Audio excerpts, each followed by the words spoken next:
breve fala para os apresentadores estarem cientes.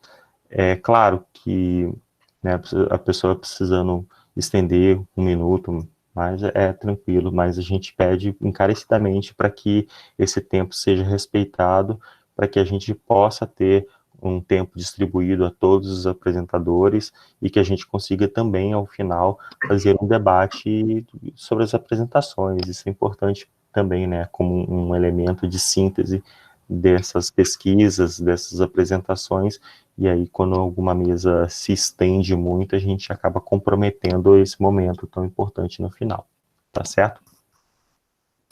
A Rosana já colocou a gravação, já colocou para gravar, e eu acho que a gente já pode começar então, correto? A primeira, então, conforme a programação, é a professora Janice Cruz de Azevedo, da Escola Pernambuco. Janice, já pode... Boa tarde a todos, estão me ouvindo? Sim. Tranquilo. Posso colocar a apresentação, Renato? Pode, sim.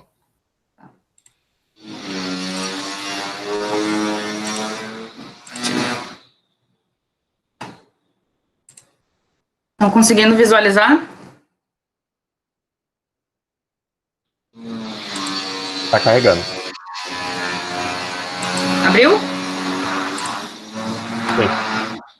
Beleza. Bom, meu trabalho, então, né, é uma continuação do trabalho que eu tive em 2019, né? Esse ano, então, eu resolvi elaborar um aplicativo, né? Na verdade, esse aplicativo eu já tinha elaborado ano passado, né? Mas continuar esse desenvolvimento. Então, elaboração de um app mobile, né? Ferramenta no ensino de geografia. Eu sou professora de geografia na MF Pernambuco. Bom, o contexto, né, que a gente estava vivendo era aquele contexto diário, né? Quadro e livro, né? E aquela briga que a gente sempre tem na sala de aula do celular, né? A tecnologia, então, cada vez mais presente nesse ambiente. Até botei uma charge ali, né, os alunos prestando atenção no celular ao invés de prestar atenção na professora. O que a gente pode fazer, então, né, para tentar começar a reverter esse processo, né? Principalmente agora, esse período que a gente está sendo forçado, né, a começar a se reinventar, né? A gente tem que começar a pensar, então, em novas metodologias, né? Uma delas pode ser, sim, o uso dos dispositivos móveis na sala de aula. Tá? Bom, o que são esses dispositivos móveis, né? Eles são caracterizados por ser aparelhos portáteis, né, e conectados em rede, seja Wi-Fi ou pelo 4G. Exemplos, né, que a gente pode citar são os smartphones e os tablets. Por característica desses aplicativos, eles têm a mobilidade, tu pode levar ele para qualquer lugar. Acesso à internet, né? Ele permite, então, a comunicação, busca de informações, criação e compartilhamento de conteúdos. Mas tudo isso, né, sempre através de aplicativos, né? Então, tudo que a gente utiliza dentro do dispositivo móvel é através de aplicativos. Então, o que são esses aplicativos, né? Eles são programas desenvolvidos para o sistema operacional do dispositivo móvel, iOS ou o próprio Android, né? O que acontece? Cada vez mais esses dispositivos, né, e esses aplicativos estão presentes na sala de aula, né? Por que a gente não pode tornar essa nova ferramenta a favor, né, para a gente começar a despertar a atenção dos alunos, né? O desenvolvimento do app, então, como eu coloquei, ele torna-se uma alternativa para incrementar o aprendizado dentro da sala de aula. A gente pode, sim, utilizar o dispositivo na sala de aula e fora também, né? A gente pode utilizar aí uma metodologia ativa, né, fora da sala de aula também. Quais são as principais etapas, né, para elaborar, então, esse aplicativo, né? Eu tenho, então, a parte pedagógica, né, que eu vou pensar quais são os meus objetivos, que conteúdo que eu vou colocar, que suporte que eu vou dar, como que vai ser essa comunicação entre o aluno e o professor, né? Eu tenho que pensar na parte mais técnica, né, que às vezes a gente encontra um pouco mais de dificuldade, né? Eu tenho que ter uma facilidade, né, desses meus alunos realizarem o download do aplicativo. Esse aplicativo tem que ser compatível com vários dispositivos, né? Pela observação que eu tenho da MF Pernambuco, grande parte dos nossos alunos utilizam o sistema Android, né? Essa possibilidade também, né, do aluno utilizar o aplicativo sem estar conectado com a internet, né? E uma navegação e uma interface descomplicada, né? Que ele consiga olhar ela e se identificar, né? E ela tem que ser interativa, né? Ela tem que chamar a atenção do aluno, utilizar recurso visual, né? Imagens, sons, né? Conteúdos, né? De acordo com a faixa etária dos nossos alunos. Bom, essa definição é da professora Ana Sonego, da URGS, né? Eu realizei um curso agora na quarentena com ela, né? A gente tem que ter, então, um objetivo de aprendizagem, né? Qual é o meu objetivo para elaborar esse aplicativo? Eu quero começar a utilizar na sala de aula, né? Trabalhar com metodologia ativa. Eu tenho que pensar num tipo de comunicação. Ela vai ser assíncrona, né? Vai ser um chat, um e-mail. Meu público-alvo, são os alunos do 5º ao 9º ano, né, que eu trabalhei com os alunos do 5º ao 9º. Né, trabalhar com o interesse dos alunos, né, os alunos gostam de jogos, gostam de vídeos, né, trabalhar com uma linguagem acessível, né, a geografia utiliza vários termos aí, né, a gente tem que ensinar alguns para eles, né, mas tentar enquadrar de acordo com o vocabulário deles. Muito importante, né, ter um espaço de comunicação entre o aluno e o professor, né, utilizar, por exemplo, eu utilizava a agenda, né, para trabalhar com eles. Muito importante dividir esse aplicativo em módulos, né? Eu dividi ali, então, em 5º ano, 6º ano, então, cada conteúdo que eu ia trabalhando, eu colocava dentro do módulo de cada ano. E a redução dos conteúdos, né? Tu não vai trabalhar todo o conteúdo dentro do aplicativo, né? Tu vai trabalhar o que tu acha que realmente é o mais importante. Bom, quais são as etapas, então, né? Eu tenho a primeira etapa, né? Eu tenho que escolher uma plataforma para elaborar os aplicativos. Eu tenho várias opções na internet, né, para trabalhar. Tem a fábrica de aplicativos e a Web Robots, são alguns exemplos que eu acho bem legais. Essa Web Robots foi a que eu utilizei, né, para criar, mas hoje eu estou trabalhando com a Meet App Inventor, né, que tu trabalha com programação em blocos, então tem várias opções para te utilizar. Quais são os passos, né? Então, depois que tu escolher a plataforma, tu vai adotar um nome para o teu aplicativo, né? No caso, eu adotei Geografando, né? Então, tu vai adotar um nome e vai selecionar uma interface. Como é que ele vai aparecer para o teu usuário? Né? No caso, eu selecionei ali, então, por quadrinhos, né? Então, área 1, área 2, né? Então, cada quadrinho colocava uma imagem. O outro passo, né? Tu vai selecionar os módulos, né? Que é o conteúdo do teu aplicativo. Então, tem vários módulos ali, né? Tem texto, página da web, né? Mapa, enfim. Eu selecionei ali, Fale Conosco, né? Que é uma ferramenta que ele pode te mandar um e-mail, tu recebe no teu institucional. Agenda é muito importante, né? Porque a gente sabe que eles ficam perdidos, então eu colocava ali a data das provas, né? Então eles me perguntavam, eu dizia, olha, vai lá e olha o aplicativo, tá tudo lá, né? Vídeos, né? Eu colocava vídeos também. Chat é bem importante, né? O aplicativo tem uma ferramenta para te comunicar com esse aluno. E os itens, né? A lista de itens, dentro dessa lista de itens que tu vai colocar o teu conteúdo. Essa opção, código HTML ali, tu pode pegar os códigos e inserir jogos lá dentro, né? Então, é uma opção também. O outro passo, né? Tu vai pensar no layout do teu aplicativo. Né? Uma sugestão que eu dou é trabalhar com o Canva, né? Que o Canva é uma ferramenta ótima para fazer várias coisas aí, PDFs, enfim, né? Eu criei essa interface, né? Geografando, botei meu nome, peguei essas figuras da internet, né? E fui montando. Bom, a criação do conteúdo, né? O que esse meu aplicativo vai ter dentro? Eu botei uma agenda, né, para eles se acharem. Apresentações, eu trabalho muito com apresentações, porque eu consigo colocar imagens, né? Documentos, formulários, né? Esses formulários podem ser gamificados também, né? Eu tenho trabalhado bastante com essa questão dos jogos, né? Vídeos, a gente, né, também cria alguns vídeos para trabalhar com eles, fotos, tu pode fazer uma galeria de imagens, e o chat, né? O chat, então, utilizado pela essa ferramenta do Talk2, né?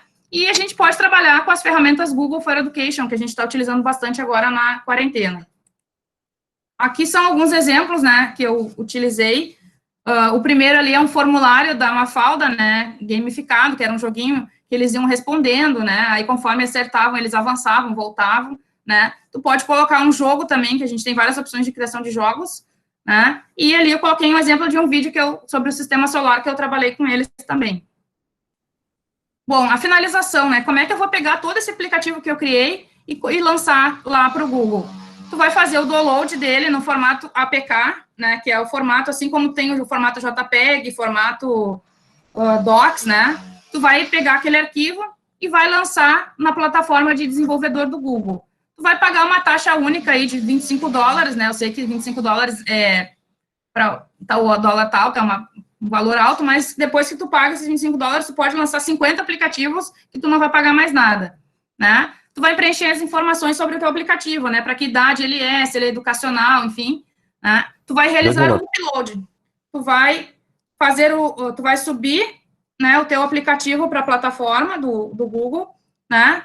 Vai demorar uns dias, entre 2, 3 dias, e aí ele vai estar disponível para os teus alunos acessarem, né? Então, tu vai entrar na Play Store ali, e teus alunos vão procurar geografando, né, que nem tem o exemplo ali, e eles vão encontrar. Vão conseguir fazer o download. Bom, ali eu botei um QR Code, né, se alguém quiser utilizar o celular para acessar o site, né, eu acabei também criando um site, né, questão do Google, né. Então, essas ferramentas como aplicativos, né, a criação de aplicativos podem se tornar, então, uma ferramenta, né, cada vez mais próxima da gente, entre os alunos, né, para uma nova forma de aprender e ensinar, né. Eu bato sempre nessa tecla, né, é muito importante o professor ser criador do seu próprio conteúdo. Eu sei que tem conteúdos ótimos na internet, né, tem muita coisa pronta, muito boa, mas a gente pode também, sim, criar alguma coisa, né, que a gente pode desenvolver.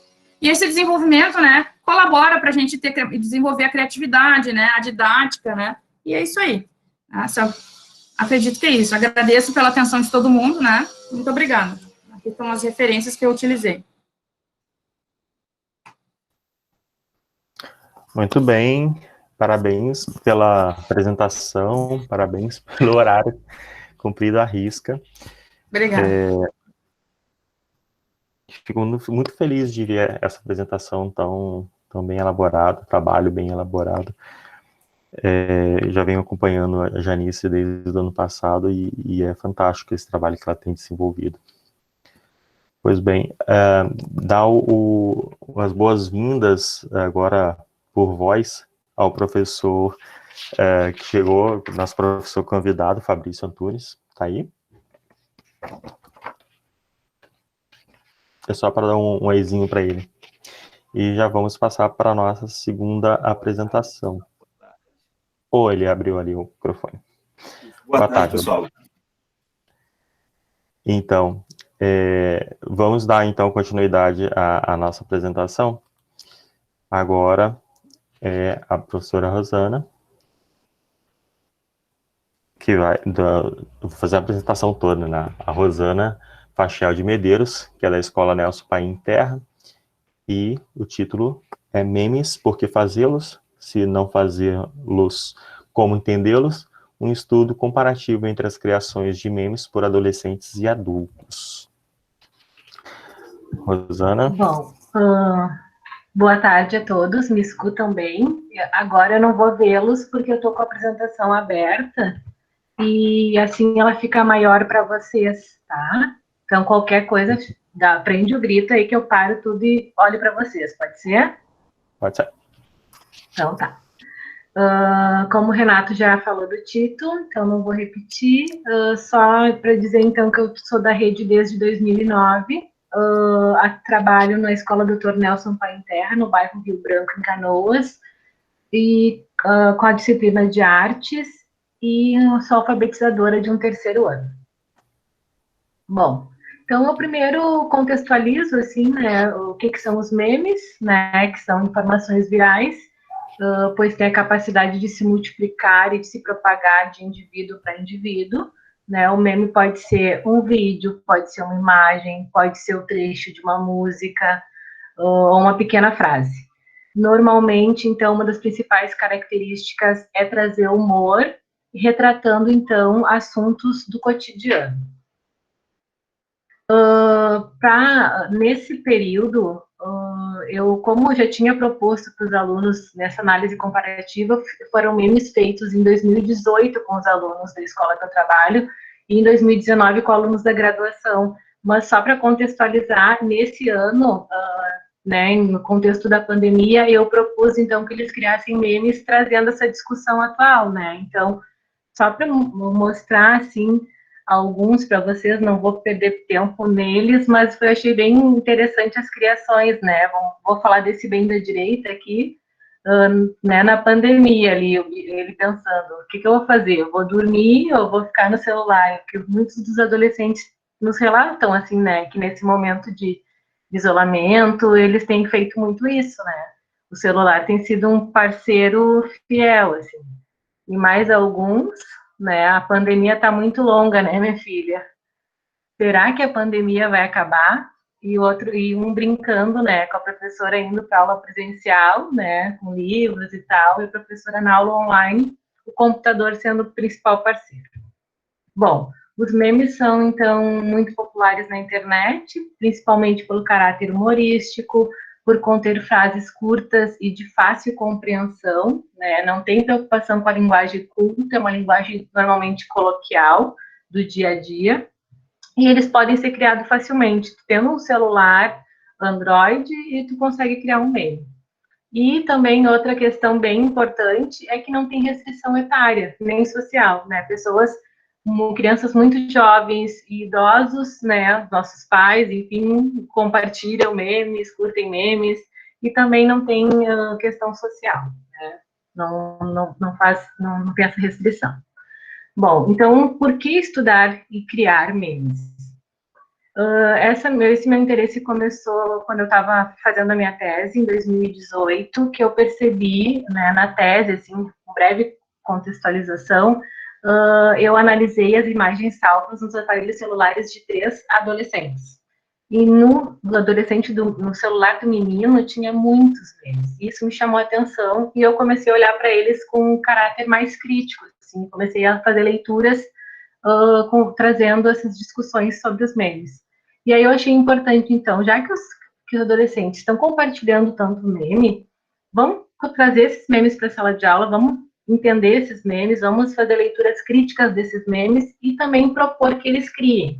Então, em 2018, eu fiz essa proposta com adolescentes, né, dos anos finais, na disciplina de artes, e no ano passado eu tive a oportunidade de ministrar uma disciplina na Faculdade de Educação da URGS, na Pedagogia, Artes Visuais e Educação, por um semestre. E aí, então, eu quis trazer essa proposta que eu tinha feito lá com os alunos da educação básica para os alunos da graduação. Então, essa proposta de hoje é essa análise comparativa. As justificativas, eu acho que eu vou dar uma pausa, só porque eu estou vendo que tem gente querendo entrar. Eu vou ter que liberar o pessoal aqui e já continuo, senão o pessoal vai ficar bravo com a gente. Deixa eu ver. Tá, acho que foi. Então, as justificativas do projeto é que os adolescentes e jovens utilizam muito o aparelho celular, e isso se dá pelas diferentes possibilidades de uso, né, que a gente tem no celular, desde a calculadora, calendário, criação de apps, como a outra colega mostrou, né, e aí a gente viu a possibilidade de criar memes, né, que poderia ser muito interessante para ter esse olhar crítico e botar o aluno como autor, né, dar esse lugar de autoria para o estudante. Os objetivos, então, era utilizar o aparelho celular dentro de um contexto pedagógico, propor, então, aos adolescentes na escola e aos graduandos na universidade a criação de memes, para depois, então, analisar comparativamente esses memes criados, tanto pelos jovens na escola, quanto pelos adultos na faculdade.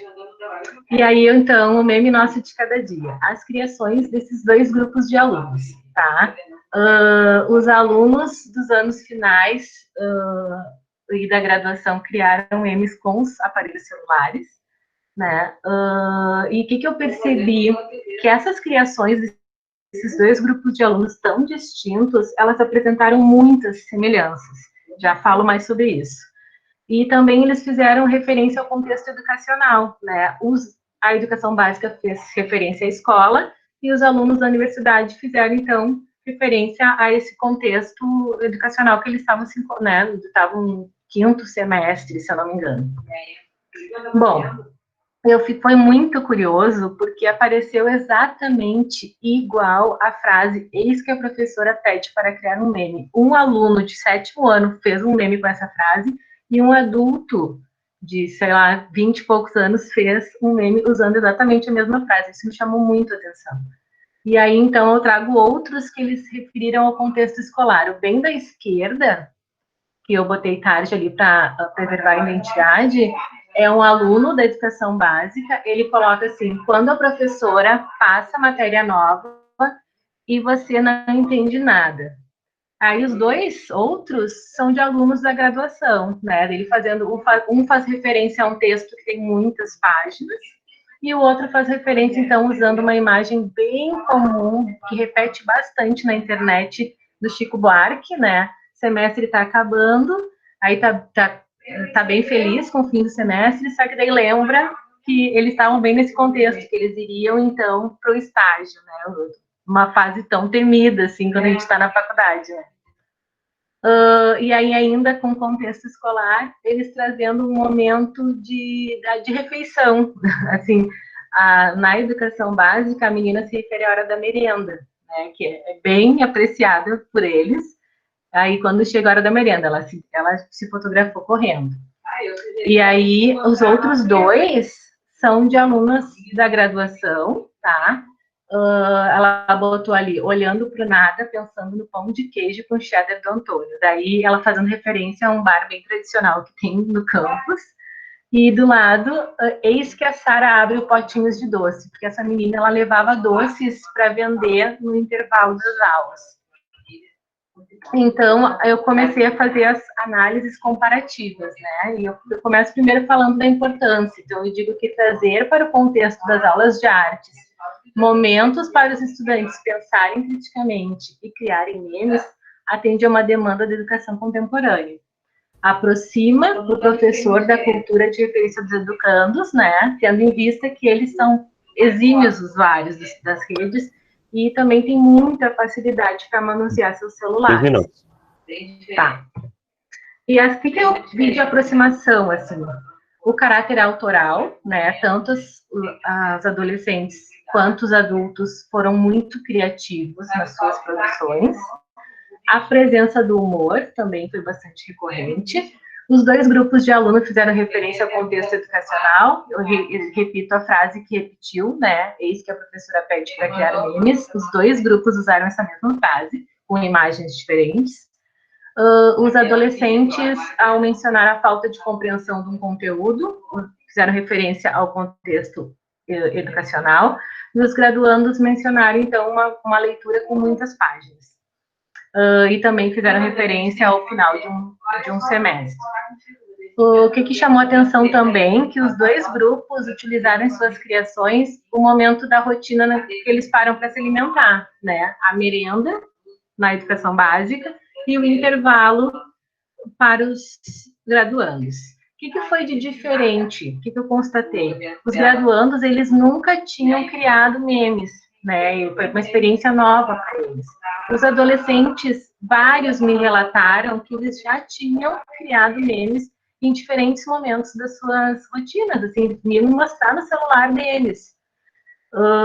E também, outra questão bem diferente, os graduandos, eles pegaram imagens salvas do celular ou buscaram na internet. Os adolescentes das escolas, eles acabaram fazendo os cliques na hora da proposta. Vários ficaram tirando várias fotos no momento que eu dei a proposta durante a aula. Isso foi uma diferença que eu constatei também. Já estou finalizando. Usar o celular como parceiro dentro da sala de aula é um desafio desse tempo, né? E além também de tornar as aulas mais atrativas, que a gente sabe o lugar de importância no celular, né? Nas nossas vidas e principalmente na vida dos jovens e adolescentes. Então, eu desejo que essa apresentação incentive, né, meus colegas professores a incluir os celulares nos seus planos de aula, em prol do aprendizado dos alunos, e assim, então, valorizar os conhecimentos que eles já têm, porque eles estão conectados, né, muitas horas por dia. Então, muito obrigada pela atenção de vocês. Uma boa tarde para nós de trabalho. E algumas referências que eu usei nessa apresentação. Parabéns, Ana.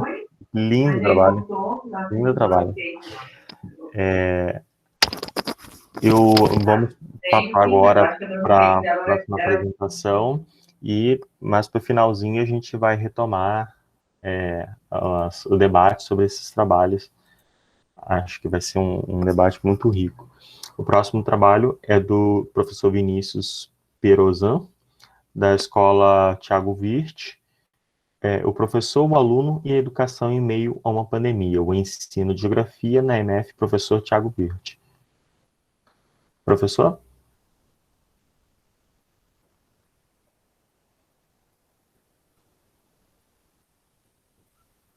Só um momento. Tá certo. Que não estou conseguindo inserir meu PowerPoint. Às vezes demora um pouquinho. O acesso ali de apresentar agora está funcionando direitinho? Ou ele está com dificuldade de abrir? Alguma coisa? Ele está com dificuldade. Ou talvez, se quiser tentar mandar para um e-mail, o meu ou do Renato, para a gente tentar apresentar por ti. Não sei se o arquivo não está abrindo ou se não estou conseguindo inserir ele. Eu vou tentar mandar para vocês por e-mail. Tá, eu vou botar ali no chat meu e-mail, só um pouquinho.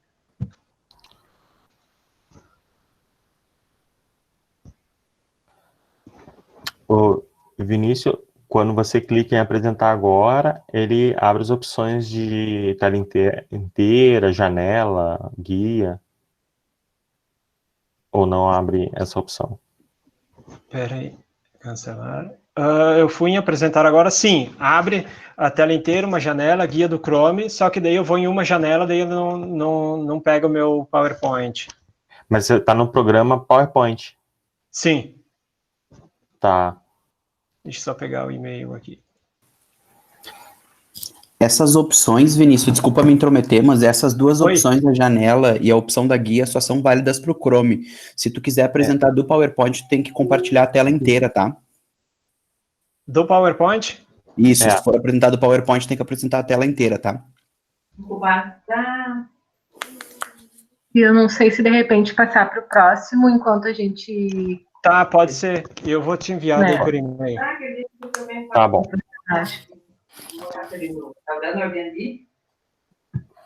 Vamos passar então para o próximo. Eu vou colocar o e-mail ali do lado, Vinícius, você pode mandar para mim, tá? Se quiser.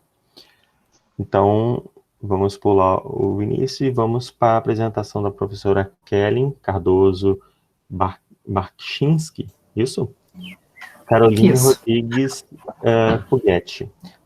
São professoras da escola Nancy Ferreira Panceira, e o título do trabalho, o reflexo do uso da tecnologia no período de pandemia.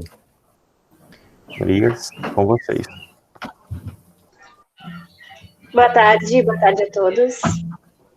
Eu vou ligar aqui e, enquanto isso, a Kellen pode ir começando, contextualizando o nosso trabalho.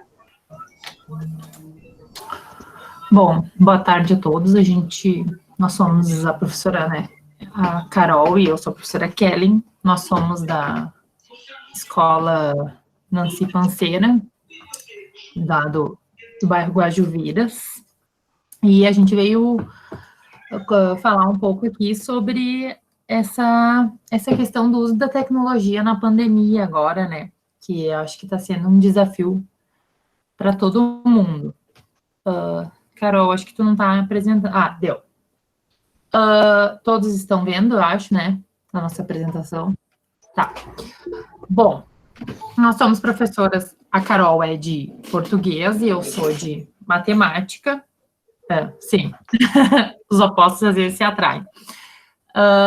Bom, o nosso objetivo aqui é a gente analisar, né, a questão da tecnologia tornando os alunos mais próximos, porque no início da pandemia era o único recurso que a gente tinha, né, de contato com os alunos era a tecnologia, ainda é em muitos casos, né?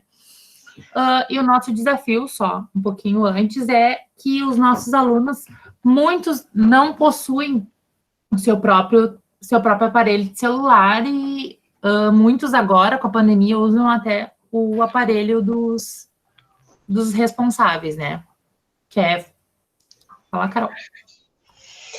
Então, a nossa comunidade é uma comunidade localizada ali no bairro Guajuviras. Nós somos professoras de séries finais, então, coincidentemente, nós temos tanto os alunos de 6º ano quanto de 9º ano. Então, por isso a parceria, né, dos opostos se atrai. Então, nós temos todas as turmas em comum. E nós resolvemos pensar de uma forma em que a gente realmente pudesse proporcionar um aprendizado diferenciado para os nossos alunos utilizando a tecnologia. E para embasar a nossa pesquisa, nós fomos atrás da teoria do Morin, que fala sobre aprendizagem ativa e aprendizagem híbrida. Bom, essa atividade, essa aprendizagem, ativa, ela diz muito a respeito do aluno como centro. Quando a gente pensa, o aluno como centro do desenvolvimento do trabalho, a gente sempre costuma pensar assim, agora o aluno vai fazer tudo, pronto, eu vou sentar lá e show de bola, vou falar hoje é tal coisa, e os alunos pesquisem, os alunos, né, vão atrás, como a gente costuma falar. Mas esse estudo, ele está muito relacionado à parceria. Eu acho que é a palavra que é bem usada, que representa muito a pedagogia, a aprendizagem ativa, né? Pedagogia ativa, tanto faz. É justamente essa parceria, essa troca de que o intermédio entre aluno e professor funcione, né? Nenhum é portador de conhecimento nenhum e é uma troca mútua. A questão do hibridismo é justamente esse ensino remoto, né? A questão de que a aprendizagem, ela não se aprende, ela não está embasada somente na sala de aula, e sim a aprendizagem, ela pode acontecer em todos os ambientes, inclusive os tecnológicos, né? O hibridismo, ele defende o conhecimento tecnológico também, que pode ocorrer em qualquer lugar. Então, pensando nisso, pensando no contexto dos nossos alunos, pensando em tornar nosso aluno mais protagonista e pensando nessa realidade dele, nós recebemos a orientação de enviar as tarefas remotas, né, semanalmente, para a nossa equipe diretiva, que disponibiliza tanto no Facebook quanto no site da escola. E, por conta e risco, coincidentemente, nós duas montamos grupos no Facebook. Levando em conta que o aluno utiliza o celular, e muitas vezes ele utiliza o bônus que a operadora de celular deixa, né, para todas as linhas, então a gente sabe que a rede social é um dos bônus. Então, nós, coincidentemente, entramos em contato com os alunos através do Facebook. E utilizamos outras formas também de tentar entrar em contato com esse aluno e tentar manter esse vínculo, né, não só esse vínculo afetivo ao longo da quarentena. E é muito, muito, muito difícil, né? É muito complicado realmente estar próximo do aluno usando apenas um aparelho, mas se não fosse a tecnologia, nós não teríamos maiores contatos agora. Então, nós fizemos grupos de disciplina, tanto de matemática quanto de língua portuguesa, no WhatsApp, e posteriormente nós tivemos a orientação de ter os grupos de regência, né? Então, cada uma de nós é regente também de um 6º ano, nós temos os grupos e nós damos o suporte através do WhatsApp. Mais uma vez, por quê? Porque os alunos utilizam isso e tem os bônus, né? Para poder ter esse acesso. Nem todo aluno tem acesso à internet, né? Kelly, mais alguma coisa aqui?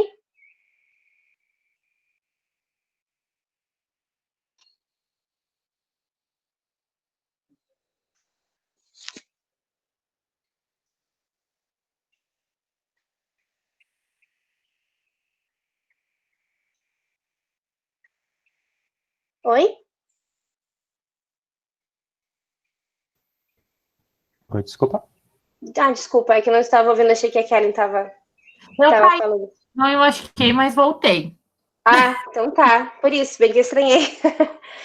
Não machucou, então tá. Não. Bom, então, continuando aqui, Kelly. Tá. Bom, então, tu tá falando disso, né? Uhum. Então pode continuar. Percalços da tecnologia, né? Não, então, o que a gente quis trazer para vocês? Nosso relato que, coincidentemente, as duas disciplinas, nós tivemos as mesmas ideias, né? E nos aproximamos muito dos alunos através destes recursos tecnológicos. dos grupos do Facebook. Nós fizemos aulas síncronas, né? E na aula síncrona nós tivemos aquele problema de baixar o aplicativo.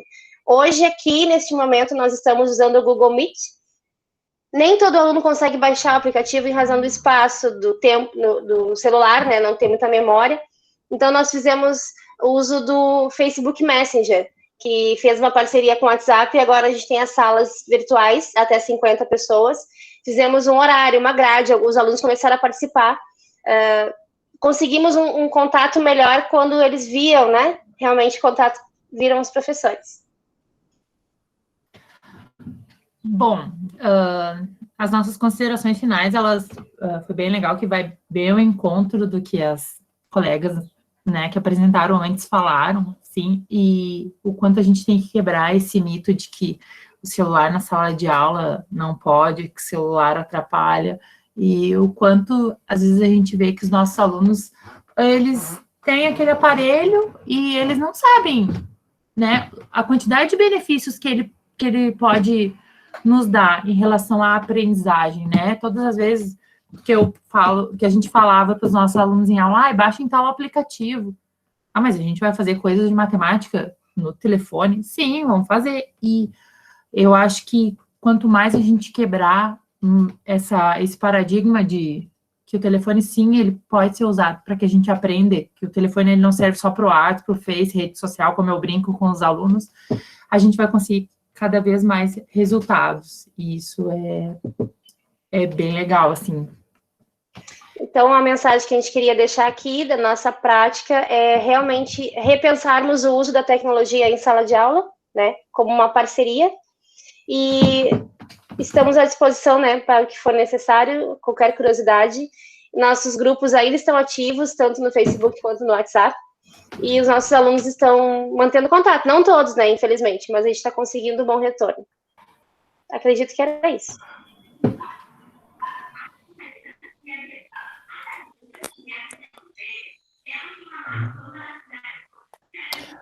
Parabéns, Kellen, parabéns, Caroline, pela apresentação. Com um pequeno percalço da tecnologia, que acontece sempre, né? Sim. Sempre acontece, né? Falta uma extensão, falta um adaptador, alguma coisa acontece. Tá bem, Kellen? Então tá bom. Isso na sala de aula era uma questão muito recorrente, né? A gente às vezes ia lá pegar um data show e aí, vou, né, fazer uma apresentação, vai ser tudo lindo, maravilhoso, chega lá, não entra a tomada diferente e tal, enfim, são as coisas da tecnologia. Bom, a Rosane falou que já está com a apresentação do Vinícius.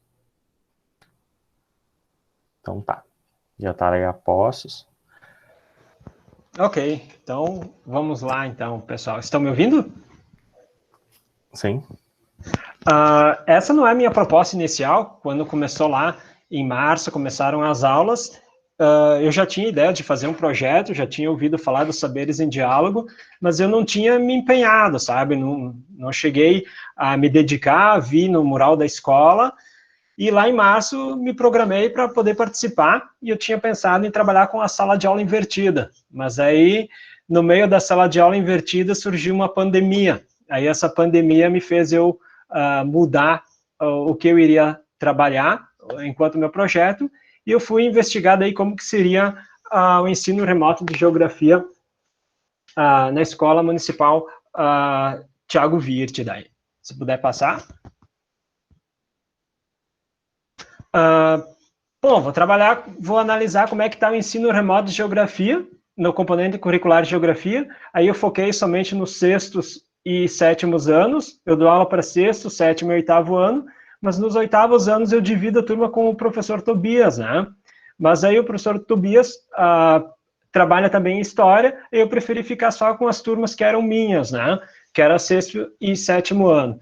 E também ver como que a escola se deparou com essa nova realidade. A escola Thiago Wirth é uma escola de periferia, tem suas necessidades, mas é uma escola que está presente há bastante tempo, né? E outra indagação também, para mim, é compreender se o aluno estava conseguindo, de fato, conseguir acompanhar as aulas pelo ensino remoto. Isso também me intrigava até certo momento. E como que estão essas tecnologias? A gente fala toda hora nas tecnologias digitais, nas ferramentas.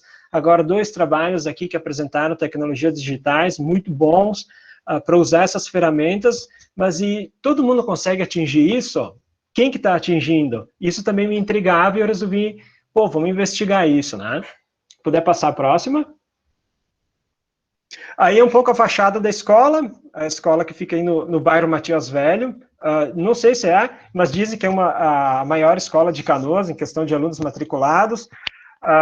É uma escola que atende um público bem carente, né? Aproximadamente 1/3 dos alunos são beneficiários do Bolsa Família. Então, se você tem um quantitativo gigante de alunos que recebem o Bolsa Família, significa que tu tem bastante vulnerabilidade social e todas aquelas mazelas que acompanham. Próxima. Como é que eu comecei a trabalhar, fiz a minha metodologia? Eu fui pesquisar, fiz um levantamento bibliográfico sobre as TICs, como é que são essas ferramentas, como é que funciona, práticas de aulas de ensino de geografia durante a pandemia, não especificamente durante a pandemia, tá? Mas principalmente o ensino remoto. Foi aí que eu percebi que tinha muito pouco trabalho publicado. Eu pesquisei em várias bases de dados e uma quantidade muito pequena, muito limitada de publicações, mas aí, à medida que a pandemia foi avançando, aí começaram a proliferar uma quantidade gigantesca de publicações nessa área, e aí eu me concentrei daí nas de geografia para ver as iniciativas, as práticas dos demais docentes, né? E como é que foram organizadas as aulas nossas ali no Thiago Wirth, as aulas de geografia? Nós fizemos uma reunião entre professores, via Google Meet, e a gente montou um padrão, um modelo de aula para poder padronizar as atividades da escola, né? Eu sou um professor de geografia, a gente tem 2 períodos por semana, então eu disponibilizaria para os meus alunos uma folha, modelo A4 de ofício, Fome Times New Roman, tamanho 11. Professores que têm carga horária maior, tipo português, matemática, utilizariam daí 2 folhas de ofício, uma aula por semana, e essa aula seria disponibilizada inicialmente no site da escola. Mas aí, com o avançar da pandemia, passou a ser disponibilizada essa aula também em grupos no WhatsApp, principalmente pela equipe pedagógica da escola e pela diretora que disponibilizava para todos os alunos. E o material que os alunos fazem, essa atividade, essa aula retornam para a gente, que é chamada de a devolutiva. Pode passar? Na nossa escola, a gente levou um tempo para começar a disponibilizar material para os alunos. A gente começou, a nossa primeira aula foi no dia 20 de abril, e até hoje a gente está em vigor, mas esse meu estudo daí ele foi do dia 20 de abril até o mês de agosto, quando que eu estava escrevendo o trabalho, e procurei trabalhar a relação aluno-professor como? Por e-mail e pelo WhatsApp. Tem várias ferramentas, tem o Facebook, tem os aplicativos, tem outras formas de interagir, mas eu procurei concentrar a minha relação com os alunos para essas 2 ferramentas. Primeiramente pelo e-mail, né, e depois pelo WhatsApp também. Aí começou a aumentar as entregas de atividades, o contato dos alunos de forma bem superior do que limitado somente ao e-mail, né. E material impresso também, né. A equipe imprimia a mesma aula na escola, ia lá a diretora, a supervisora, e entregavam para os alunos também, porque eles já tinham uma informação de que muitos alunos não seriam atendidos pelo site, né? Não tinha acesso à internet ou outras tecnologias, daí elas iam lá entregar. Mas eu foquei meu estudo somente no online, né? Deixei essa parte de material impresso, essa devolutiva impressa, de lado para não entrar na minha parte que eu estaria trabalhando. O que eu senti de cara, né? A escola fechada, falta da escola como lugar de formação e aprendizagem, né? Essa parte da socialização, isso é a aula presencial, é a escola lá aberta, funcionando, as relações entre alunos, aluno-professor, professor com professor, isso é fundamental para a aprendizagem das crianças, e a gente via isso no WhatsApp, que eles vinham lá, eles queriam contato contigo, e muitas vezes eles fugiam da aula, mas eles queriam só estar próximo de ti, então isso ficou muito presente para mim. Próximo. Aí algo que mexeu muito comigo, né? Essas devolutivas que eu recebi dos 6º e dos 7º anos de geografia na escola Thiago Wirth. um quantitativo muito baixo, muitos poucos alunos fazendo, né? Se eu pegar a turma sexto A, eu tenho somente 6 alunos que me devolveram e 28 alunos que não me entregaram nenhuma atividade. Então, 34 alunos, somente 6 que entregaram atividades, mas tem um lado bom nisso também, que esses poucos alunos que entregam, geralmente são os alunos que fazem todas as atividades, aquele aluno que procura o professor e que constantemente, toda semana, está enviando uma atividade, ele fica 2 sem vir, ou 3 sem entregar, e depois ele entrega tudo de uma vez. Isso também, para mim, me chamou um pouco a atenção, mas que me incomodou, de certa forma, foi saber que somente online o meu alcance enquanto professor, enquanto educador, ficou extremamente comprometido. Isso, para mim, foi uma frustração enquanto professor. Próxima. Dificuldades, os principais desafios que eu vi nessa prática docente do ensino remoto. Em nenhuma turma que eu dei aula eu atingi 30% ou mais de alunos, entendeu? Isso para mim me deixou bastante incomodado. Eu sabia que eu estou tendo um ano letivo, a gente está fazendo o que a gente consegue fazer muitas vezes, e eu não estou atingindo, não estou tendo contato com os meus alunos. O aluno muitas vezes tem o celular, tem o smartphone, mas não tem a internet. Ou ele tem internet, mas não domina as ferramentas tecnológicas, ele só sabe tirar foto, enviar para ti, e usa o celular para quê? Para interagir, mas não com uma finalidade pedagógica. Eu propus também fazer aula via Google Meet com eles, fiquei quase que um mês insistindo com eles, para eles me retornarem quem poderia fazer aula via Google Meet, e dessas turmas apenas 11 alunos me disseram, professor, a gente tem possibilidade para fazer aula via Google Meet, a gente quer fazer. Somente 11. E as atividades do formato físico, que daí essas eu acabei não computando, daí eu deixo para um estudo daí um pouco maior. Próxima. As considerações, né? Apresentou baixa adesão, entendeu? Isso, para mim, enquanto professor, é frustrante. Você não está atingindo o aluno. Um minuto. O que a pandemia me trouxe, né? Antes da pandemia, a escola não tinha site, não tinha página no Facebook, no ambiente virtual. Agora, com a pandemia, a gente tem esses recursos, então a gente tem que olhar a pandemia como um lado bom. Opa, a pandemia trouxe essas tecnologias para a escola. Antes a gente estava ali, a gente muitas vezes não dava importância, tirava o aluno da sala de aula porque ele usava o celular, fazia ocorrência, o celular ia para a secretaria e a mãe tinha que vir buscar. Opa, agora não, agora é uma ferramenta. E não é só tecnologia, a gente pode trabalhar isso para ensinar. Mas aí não é somente o aluno que tem que trabalhar com isso, mas a gente tem que pensar também no professor. O professor também precisa ter esse letramento digital, que eu acho que muitas vezes ainda está faltando, não são todos adeptos a essa tecnologia.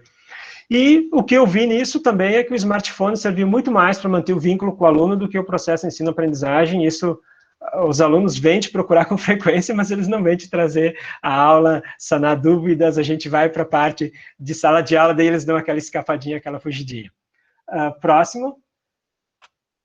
Aí algumas referências que eu vi, né, que eu procurei para poder trabalhar. No início tive bastante dificuldade, porque não tinha nada, muito pouca coisa publicada, mas aí com o andar da pandemia começaram a proliferar muita publicação.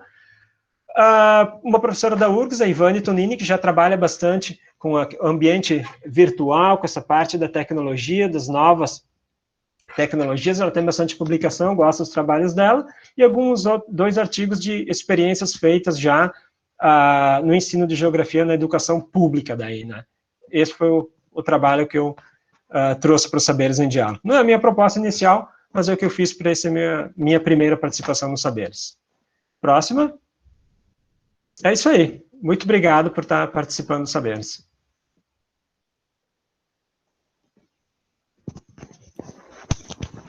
Parabéns, professor Vinícius. Agradecido.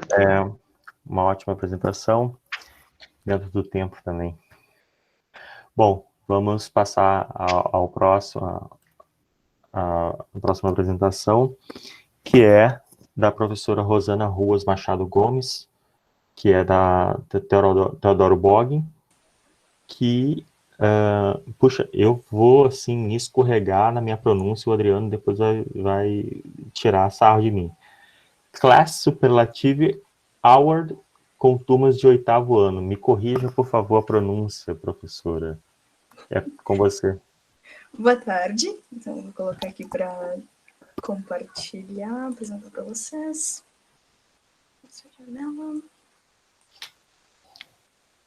Prontinho, acho que foi, certo?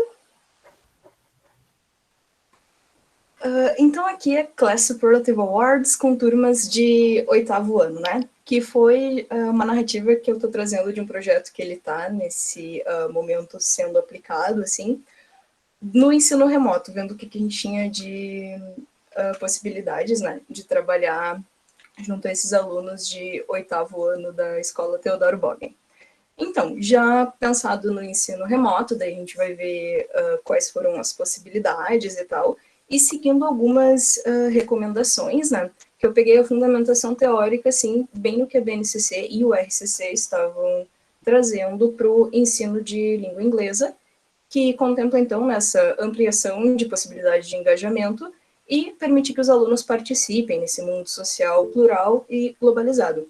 Então, que eles possam, né, fazer esse contato, que entendam e que tenham a capacidade de comentar, opinar, enfim. Então, eu separei aqui algumas das competências que eu achei importantes, né, para esse projeto que apliquei.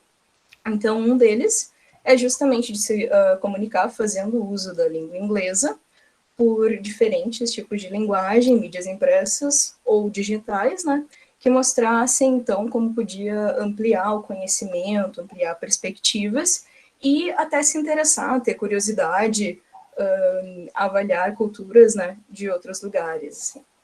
Também utilizar as novas tecnologias, que está sendo algo bem trazido hoje, né, então, para contemplar, ver as possibilidades de interagir, compartilhar, se posicionar, produzir sentidos, né, práticas de letramento usando a língua inglesa, e também a questão de conhecer diferentes patrimônios culturais, né, então ter acesso a práticas que são tradicionais, são bem da cultura de outros lugares, então. Aí aqui a gente traz primeiro essa questão de awards para explicar. Então tem a ver com a questão de premiações, né? Para introduzir o assunto, assim, então eu trouxe algumas fotos, atividades e tal, que a gente foi vendo, o que é isso aqui? Onde a gente vê essa frase? E por meio de aulas online no Meet, que a adesão dos 8º anos, assim, tem funcionado em torno de 50%, né, dos alunos, e o entregue remoto, então eu vejo sempre colocando uma imagem, né, quando possível, para eles também conseguirem participar. Então a gente foi perguntando aos poucos, chegamos à conclusão, esse é o Oscar, o que é o Oscar? E discutir um pouco sobre essa questão de premiações, então, como elas funcionam. Aí eu segui também uma recomendação da BNCC e do RCC de trabalhar os superlativos com os 8º anos, né? Então, uma coisa que deixaria eles em contato, assim, e aprofundaria nosso estudo, seria a questão do End of the Year Class Superlative Awards, que são o quê, né? Bem comuns em escolas dos Estados Unidos, por exemplo, onde o senior year, que é o último ano, aí a gente, né, o nosso terceiro do ensino médio, ou às vezes para o pessoal que seria equivalente do 9º ano também costuma fazer bastante, uma votação, assim, uma premiação também dentro da turma, né, com categorias que vão ser eleitas ali de, algumas das mais famosas são, por exemplo, Friendliest, né, que é o mais amigável, Best Helper, que é o melhor ajudante, Most Likely to Become Famous, que é aquela pessoa que mais provavelmente vai se tornar famosa. Enfim, são vários assim que eles fazem uma brincadeira muito em função de, né, aquele terceiro ano, enfim, estão agora seguindo caminhos separados e tal. Aí a gente viu alguns vídeos, né, e comentamos e tal, mostrei algumas imagens também para a gente dar uma olhada nessas categorias. E aqui trazendo de exemplo, né, Most Athletic, então, mais atlético, Friendliest, que é esse que eu comentei, de mais amigável e tal. Vimos vídeos produzidos, então, né, por algumas escolas de outros lugares. Aí agora a etapa em que nós estamos foi depois de fazer uma conversa, assim, ver, e pra gente, quais categorias são interessantes, quais categorias são engraçadas? E aí agora nós estamos montando a Class Superlative Awards, então a premiação, né, dos 8º anos da TEL. Então, o lugar primário de votação é Google Forms, porque eles têm feito muitas atividades, muita devolução pelo meio dos formulários, né. Pensamos juntos em algumas categorias, eu incluí mais umas. Aqui trouxe um print do formulário para vocês verem, né. Silliest Joke Teller seria, assim, mais brincalhão, com as piadas e tal. Most Caring seria aquele mais carinhoso, assim. Most Creative, mais criativo. Então, aqui eles vão ter a opção, né, de eleger alguns colegas, assim. E, claro, vai ter também impresso para poder preencher e fazer a devolução na escola, né, para aqueles que não conseguirem acessar o formulário. Aí, claro, né, nessas categorias, assim, cuidou-se para não criar nada que pudesse trazer algum constrangimento e tal, mas que ainda motivassem eles a participar. Aí, agora, o que a gente vai fazer também, aproveitar também que está chegando o fim do ano, é uma cerimônia de premiação, né, também por aula online no Meet. Aí eu vou tentar ver se eles se animam também a se produzir mais dentro do possível, assim, que nem aqueles que estavam na fotinho do vídeo, para a gente fazer esse momento de, enfim, uma aproximação, assim, né? A gente teve uma de Halloween também, uma festinha online, semana passada, e foi bem legal. Então, alguns momentos que, para além de só aula, ter essa aproximação com eles. E aí, algumas considerações, né? É que os alunos se interessaram bastante ao ver a língua usada em situações reais. Então, nessa premiação, mas que categoria é essa? Essa eu não entendi. Essa é isso, né, Sora? Tem aquele EST ali no final. Então, eles vão reconhecendo as coisas e vão, né, ficando curiosos, assim. E algumas categorias eles acharam muito legais, outras muito estranhas, engraçadas. Foi bem bacana ter essa oportunidade de discutir isso com eles, né?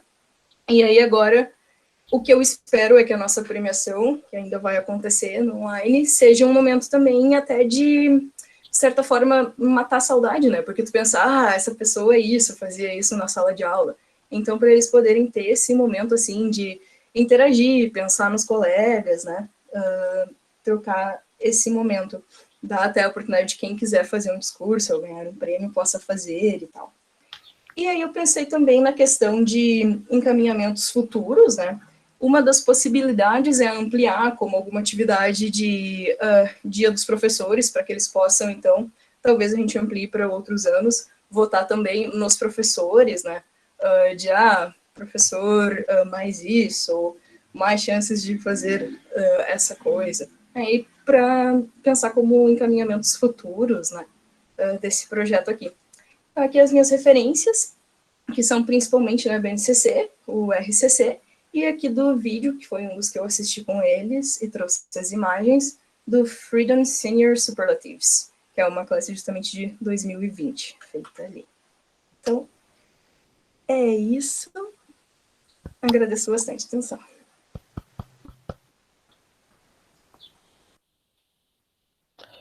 Parabéns, Rosana. Nossa, que legal o seu trabalho. Ficou muito criativo, né? Eu fiquei bem impressionado.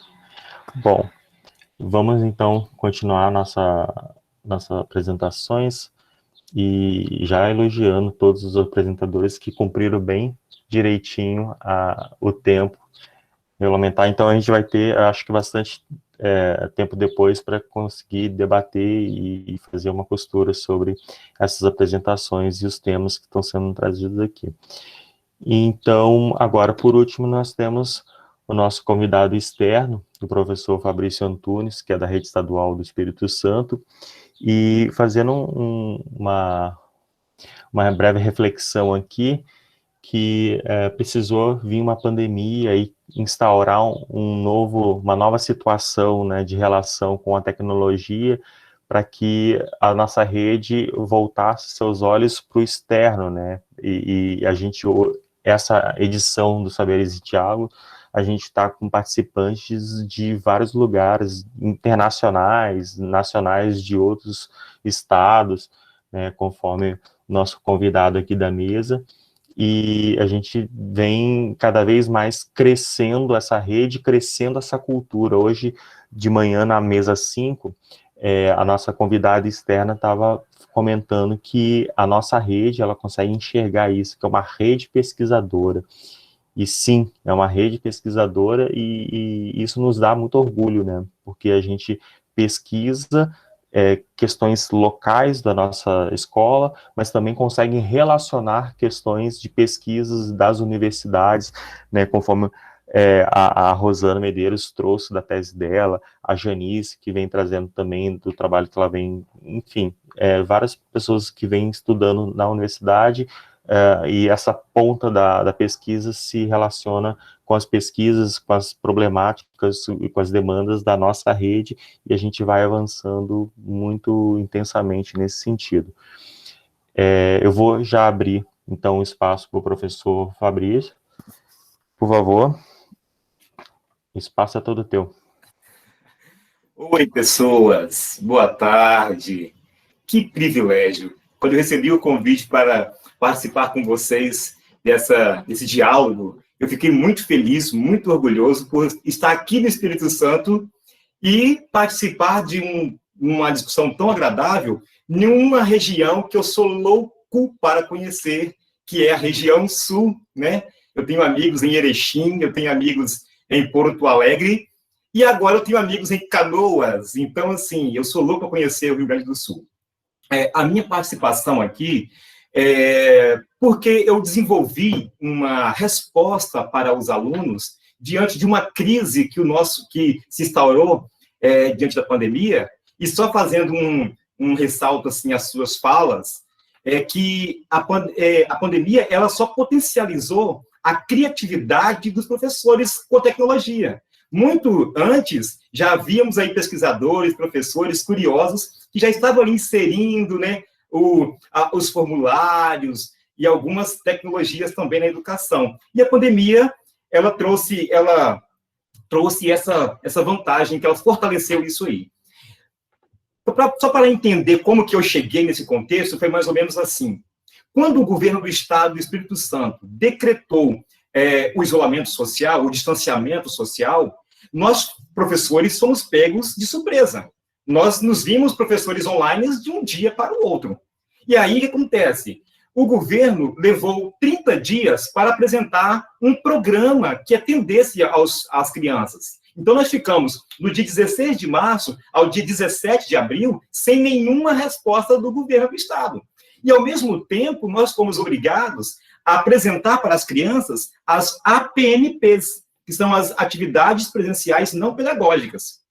E eu me encontrei diante de uma situação em que os alunos, os estudantes, estavam todos perdidos, todos sem se encontrar. Então, eu pensei, o que eu devo fazer? Foi aí, então, que surgiu essas ideias, que eu vou mostrar na tela a partir de agora, que é a tela inteira, não é isso? Compartilhar a tela inteira.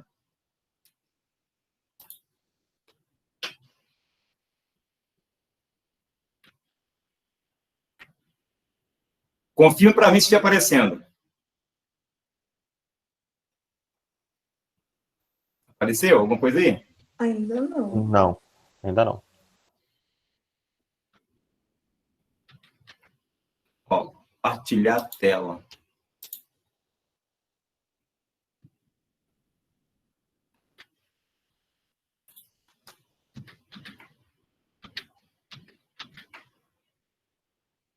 E agora? Sim, Apareceu agora alguma coisa? iniciando. Sim. Então, olha só, quando eu vi aquele dilema da minha escola, do meu estado, sem nenhuma resposta para os estudantes, eu desenvolvi 2 projetos. O primeiro foi uma metodologia que atendesse os alunos pós a pandemia, que eu coloquei o nome de 4 elementos de interação em 4 níveis de aprendizagem. Porque na pandemia, eu consegui mostrar para os alunos, e nós descobrimos através desse diálogo aqui, que as tecnologias são fundamentais para a aprendizagem nesse período. Então, eu pensei assim, como que eu vou associar as ferramentas digitais nas atividades pedagógicas não presenciais em tempos de pandemia? E, afinal de contas, depois que os alunos encontrarem a tecnologia, perceberem que há recursos fantásticos para a aprendizagem, como é que vai ser a aprendizagem pós-pandemia? Aí eu escrevi um livro e publiquei com o título 4 elementos de interação em 4 níveis de aprendizagem. Só que, o que seriam essas ferramentas digitais? Então, eu criei aqui um conceito meu mesmo, meio louco, assim, que, para mim, a ferramenta digital é todo e qualquer recurso tecnológico digital que permite uma interação com o seu aluno e que promova a aprendizagem. Por que eu digo isso? Porque, às vezes, ficamos focados no desenvolvimento de aplicativos, quando, na verdade, pelo menos eu aqui na minha região, eu moro numa região no interior do estado do Espírito Santo, chamado Aracruz. Nessa minha cidade é um polo industrial, onde há transição de pessoas vindo de outros estados para trabalhar na cidade. E a cidade, o nome Aracruz, é indígena. Quer dizer que, na minha cidade, tem 8 aldeias indígenas. Como é que eu vou desenvolver um aplicativo para atender esse povo todo, sendo que numa região que não tem nem sinal de celular, nem internet? Então, o que seria, então, a ferramenta digital? Todo e qualquer recurso, ou seja, aquilo que você consiga desenvolver que promova a aprendizagem do aluno de forma digital. Então, no primeiro momento, eu consegui desenvolver, para atender os alunos, o que eu chamo de PDF interativo. O que seria o PDF interativo? Como a minha disciplina é disciplina de física, eu peguei aqui aquela hashtag que estava bombando no início da pandemia, que era Fica em Casa, hashtag Fica em Casa, e peguei a mesma imagem, tipo a professora desenvolveu os memes aí, eu peguei aquela mesma cara, né, Fica em Casa, e coloquei hashtag Física em Casa. E como os alunos não tinham acesso à internet, alguns deles não tinham, eu precisava interagir isso com eles, eu desenvolvi o PDF interativo, porque aqui no meu estado, não sei se é no Brasil inteiro, mas o aplicativo de diálogo, de mensagem WhatsApp, por exemplo, ele funciona sem o uso de dados. Então, para quem não tinha dados, ele funcionava assim mesmo. Então, eu conseguia fazer uma interface igual um aplicativo, coloquei aqui conteúdo da matéria, fazer exercícios, ver videoaulas, enviar os cálculos para mim, acessar o Classroom, interagir pelo WhatsApp comigo, acessar as redes sociais. Ou seja, tudo isso eu mandava pelo WhatsApp em forma de PDF. Não precisava ter download, não precisava usar os dados, não precisava fazer nada. E com isso, eu consegui aproximar os alunos nesse primeiro momento que o Estado deixou a gente nas mãos, sem nenhum recurso, sem nenhuma informação. Eu criei isso para a minha região, para a minha escola, para a minha cidade, que seria o PDF interativo. Eu fazia o PDF utilizando as ferramentas Canvas, né, que a colega citou agora há pouco aí, porque é gratuito, para poder fazer o layout do PDF, e utilizava os links que eu queria ser linkável pelo aluno, clicando ali e colando nos PDFs. Então, ferramenta digital é qualquer recurso que permite o aluno promover a aprendizagem. E aí eu comecei a fazer pequenos videozinhos para poder mandar para os alunos também via WhatsApp, orientando como utilizar os PDFs aí. Até que no dia 17 de abril, o governo do Estado do Espírito Santo, em parceria com o governo do Amazonas, criou um programa chamado Escolar. E aí, no Escolar, ele desenvolveu uma chave de acesso ao programa. E essa chave de acesso deixou os alunos totalmente perdidos. Como que eles conseguiam essa chave de acesso para poder conseguir um e-mail institucional, que era o @aluno.edu.es.gov.br, e a senha para poder acessar o programa escolar e ter acesso às atividades pedagógicas não presenciais. E aquilo virou um turbilhão de problemas e reclamação, e chateação, e alunos revoltados com o governo. E aí eu pensei, meu Deus, o que eu vou fazer para resolver o problema? Então eu criei um aplicativo, utilizando a plataforma App Inventor e também o Codular. Tem o Codular e o App Inventor, que a colega citou agora atrás também aí na apresentação dela. E eu criei esse aplicativo que no início chamava hashtag Física em Casa. Só que quando a escola percebeu que os alunos estavam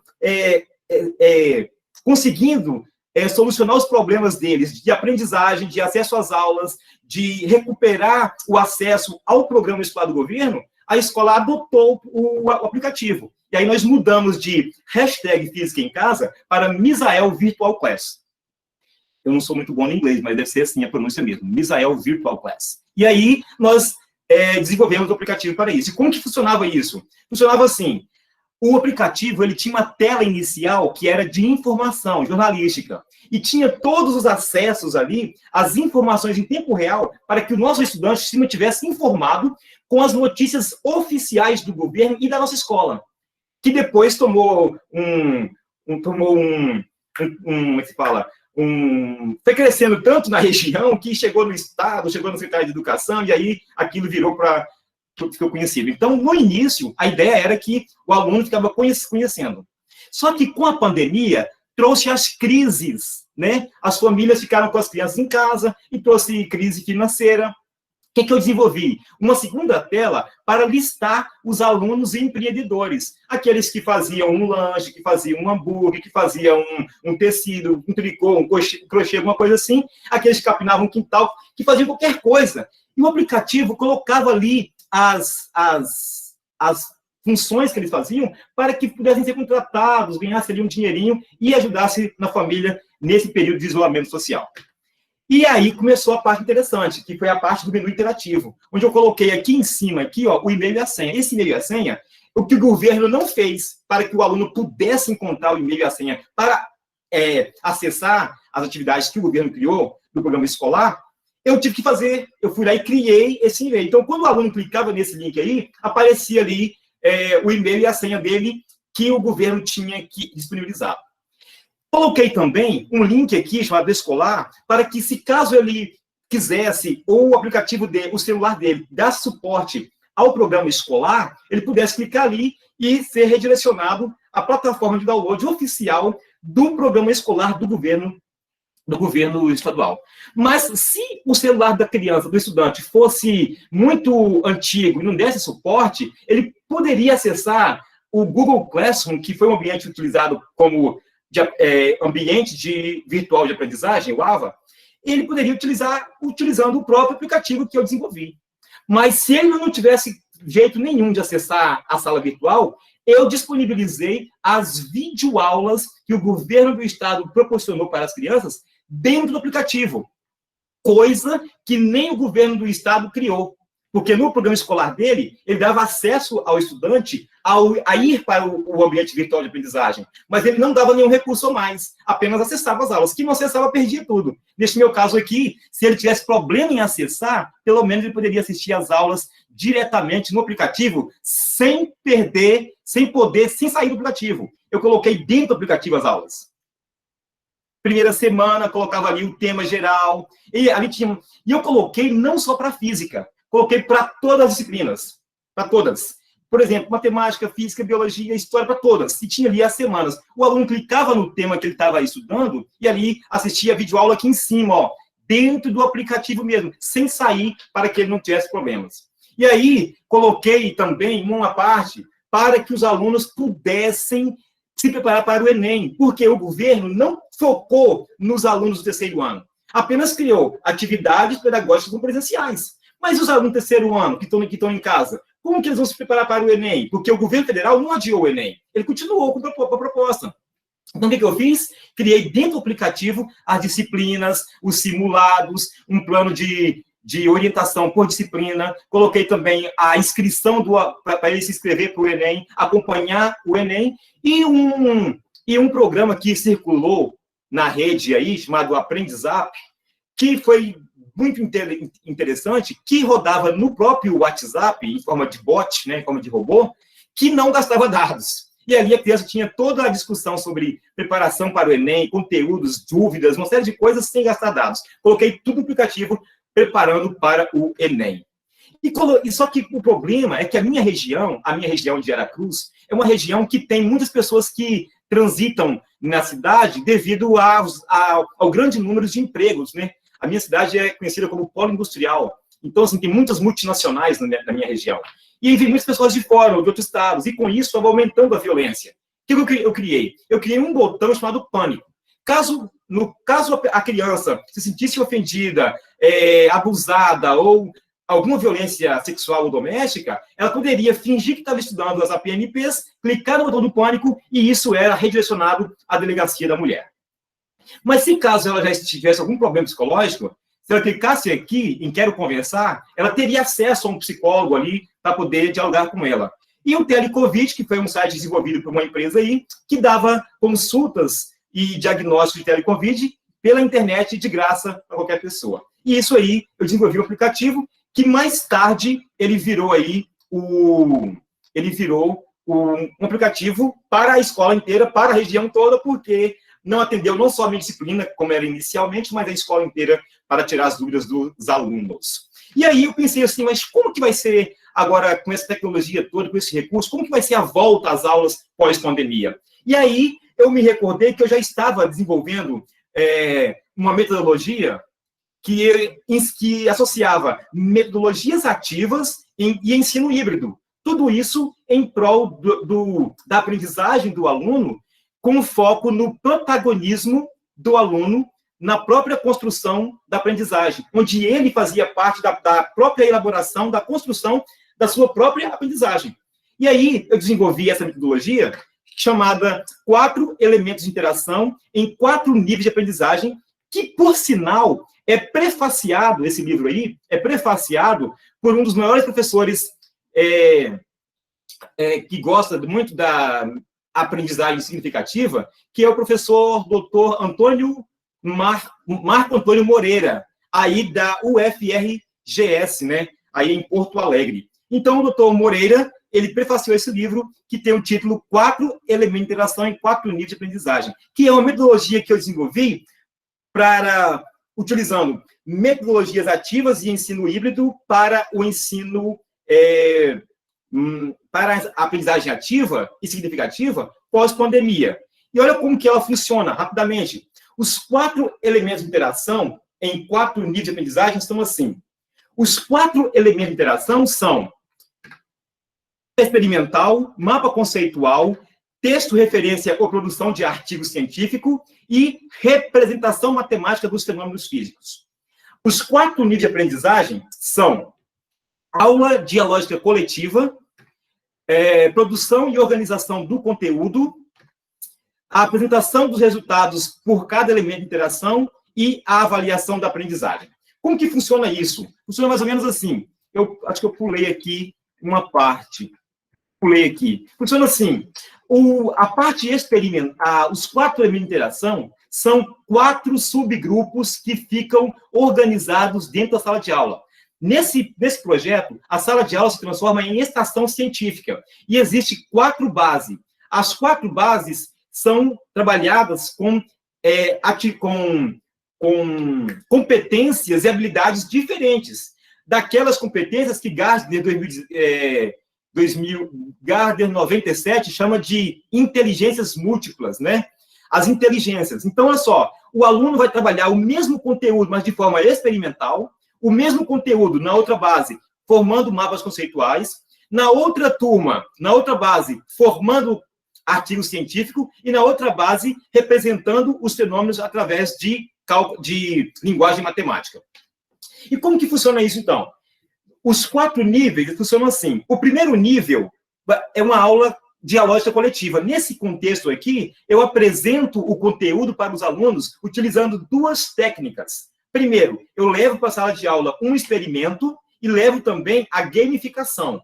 A gamificação ajuda muito o aluno na hora de dialogar com o professor, porque tem aquela coisa de resposta, de questionar, de ir para um caminho, ir para o outro caminho, e nesse diálogo eu apresento o conteúdo de forma coletiva, para todos os 4 elementos de interação, de forma geral, coletiva. E também utilizando o experimento, para que a aula seja um pouco mais tangível.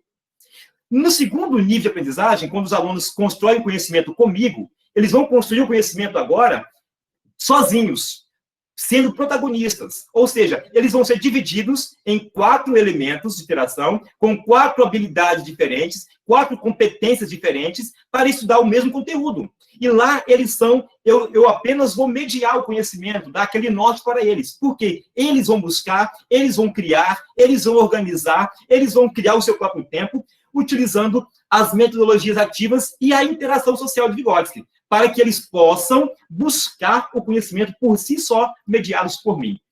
No terceiro nível de aprendizagem, esses alunos vão apresentar para a sala de aula, aí entra técnicas de ensino híbrido, né, porque eles vão trazer para a sala de aula e vamos inverter a sala de aula, porque eles vão apresentar os produtos que eles construíram nos 4 elementos de interação. Então, eles vão, por exemplo, os alunos da sala de aula vão ouvir, na linguagem dos próprios colegas, a explicação do mesmo conteúdo em 4 competências diferentes, ou seja, o mesmo conteúdo apresentado pela base experimental, depois o mesmo conteúdo pela base por mapas conceituais, depois através de artigos científicos e também através de cálculos matemáticos. Ou seja, ao final do terceiro nível, o aluno vai ter aprendido de forma dialógica coletiva com o professor, aprendido buscando sozinho e organizando com a interação social com a base científica, apresentando, porque quando ele fala, quando ele apresenta, quando ele externa aquilo que ele buscou,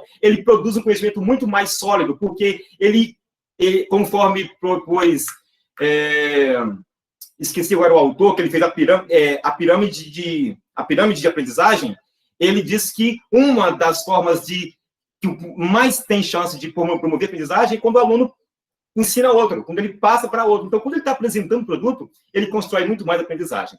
E, por último, ele vai ter aí uma avaliação da aprendizagem escrita, porque aí eu vou ter provas, materiais concretos, além do que ele já demonstrou na aula dialógica, na produção e na apresentação, eu vou ter também ferramentas onde eles vão expor, através da escrita, aquilo que eles construíram do conhecimento, ao passar pelos 4 níveis de aprendizagem. Eu trouxe aqui algumas imagens de como que isso foi proposto, porque antes de apresentar para vocês, e antes de fazer o livro, e antes de adequar essa metodologia para a pós-pandemia, eu já havia aplicado isso no ano passado, 2019. Eu havia testado, eu havia praticado isso para ver se realmente a metodologia funciona ou se eu estava apenas sonhando com a metodologia. Mas eu levei para a sala de aula, então está aqui, então. No primeiro momento, você tem que apresentar para os alunos a proposta da metodologia, nesse caso aqui, eu explicando para eles como vai funcionar a sala de aula. Depois, a gente vai passar por um conhecimento prévio. É necessário que os alunos adquirem aí, mostrem para mim quais são os conhecimentos que eles trazem consigo, né, no primeiro momento. Tem umas manchinhas no rosto deles, devido aí à preservação da imagem dos alunos. A aula coletiva, ela funciona com 2 momentos. Eu uso gamificação, eu uso Prickers, eu uso Kahoot, eu uso várias ferramentas que eu posso utilizar para trazer o diálogo e uso também o experimento, para que eles possam dialogar comigo de forma mais tangível, vendo ali na prática como que funciona o conteúdo. Depois a gente vai mostrar os resultados, né, os resultados do conhecimento prévio, para poder trabalhar com eles em cima das dificuldades dos alunos. Aí começa, então, o segundo nível, que é quando eles são divididos em elementos de interação. Repara bem que em cada base científica eu coloquei apenas 4 alunos, para que não houvesse alunos dispersos, nem ficassem alunos sem fazer nada. Quando o grupo é muito grande, há aquela preocupação do aluno ficar disperso. Nesse caso aqui, 4 alunos só por cada elemento de interação. Aqui nós temos experimental, mapa conceitual, nós temos a produção de artigos, representação matemática dos fenômenos. Então, nós temos aqui uma série de elementos. E aí, nós temos o terceiro nível, que é a aplicação do produto deles. Então, eles tiveram aula coletiva, eles produziram nas bases científicas deles, agora eles vão expor para os colegas. Então, eu tenho aqui os alunos de forma experimental, eu tenho o mapa conceitual, eu tenho os artigos, eu tenho a produção matemática, usando linguagem matemática, onde eu fico praticamente na posição de aluno, e eles vão ficar ali na minha posição, passando o conhecimento que eles construíram para os outros alunos, e depois eu tenho a avaliação da aprendizagem e as minhas referências. Eu espero não ter passado o tempo, porque eu não estou vendo aqui, nesse momento.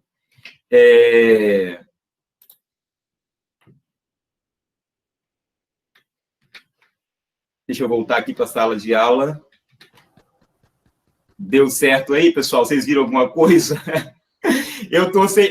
Como eu coloquei a minha tela cheia, eu estou falando aqui, e eu falei assim, eu vou acelerar a minha fala, vou falar bem locutor mesmo, assim, de esportivo, porque se eu conseguir falar tudo em 15 minutos, eu acho que eu cumpri a minha missão de participar com muita felicidade desse diálogo aí. Então, assim, qual é a minha ideia? A minha ideia do aplicativo, no início, foi fazer o PDF interativo, porque eu tenho alunos que não têm acesso à internet. Depois criei o aplicativo que está disponível hoje no Google Play, porque os alunos já tinham melhorado já um pouco o acesso. Então, e a ideia não era só promover a aprendizagem só deles. Além da aprendizagem, a ideia era socorrer os alunos. O governo deixou a gente perdido, então eu criei a forma deles acessarem ao programa escolar. E eu readaptei uma escrita minha que virou livro. O livro foi publicado, vai ser publicado, né, inclusive, pela editora Viseu, se eu não me engano, é daí da região sul do estado, né, Paraná, se eu não me engano. A editora Viseu vai lançar esse livro agora, em novembro, dos 4 elementos de interação em 4 níveis de aprendizagem, e eu associei essa metodologia que eu estava desenvolvendo para os alunos que vão surgir, porque me bateu uma seguinte pergunta. Depois que os alunos descobriram os APNPs, descobriram que nós, professores, somos bons em fazer aplicativos e fazer recursos tecnológicos. O celular em sala de aula é uma excelente ferramenta. Os alunos descobriram que existem outras técnicas para associar a aprendizagem. Espera aí, como é que esse aluno vai voltar para a sala de aula pós-pandemia e será que ele vai voltar lá, vai sentar enfileirado um atrás do outro e vai ficar copiando o conteúdo no quadro, só isso, e ser feliz? Não. Esse aluno vai voltar muito mais crítico, vai cobrar as tecnologias e os 4 elementos de interação. Em 4 níveis de aprendizagem, ele vai surgir como um novo modelo de ensinar o aluno, não só para a ciência, mas qualquer matéria, de forma dinâmica, ativa, interativa, em que o aluno possa ser protagonista do próprio organizar, do próprio fazer e da sua própria história de vida. Muito obrigado e desculpe por ter ultrapassado aí o tempo. Obrigado. Parabéns, professor, parabéns. Nossa, assim, não se preocupe em relação ao tempo, porque a gente aqui acabou convencionando que os nossos convidados externos precisam ter um pouco mais de tempo, e até porque a sua apresentação era bem densa, bem extensa, mas foi num ritmo, assim, eu ia até brincar contigo, falar assim, professor, o microfone estava fechado, mas eu falei assim, não vou brincar com ele depois sobre... Vai ele ter um... Mentira. Mentira. E aí, mas aí, assim, o tempo foi proporcionalmente adequado pela apresentação, assim, belíssima a sua apresentação, e ele coroou, assim, eu acho que a nossa mesa, porque ele acabou relacionando muitos dos temas, né? Trouxe a questão da tecnologia, mas trouxe também a questão outras abordagens, a abordagem da pesquisa, a abordagem da estruturação de todas as aulas, essa preocupação, o que vai ser da educação pós-pandemia, após, né, essa última reflexão que o senhor apresentou agora, o que vai ser das nossas salas de aula, se esse novo normal for voltar para a sala de aula e a gente se deparar com uma situação que ela é estabilizada dentro da escola, a relação professor-aluno, classe enfileirada, quadro e giz, há mais de um século, né? Então, a gente está em grandes expectativas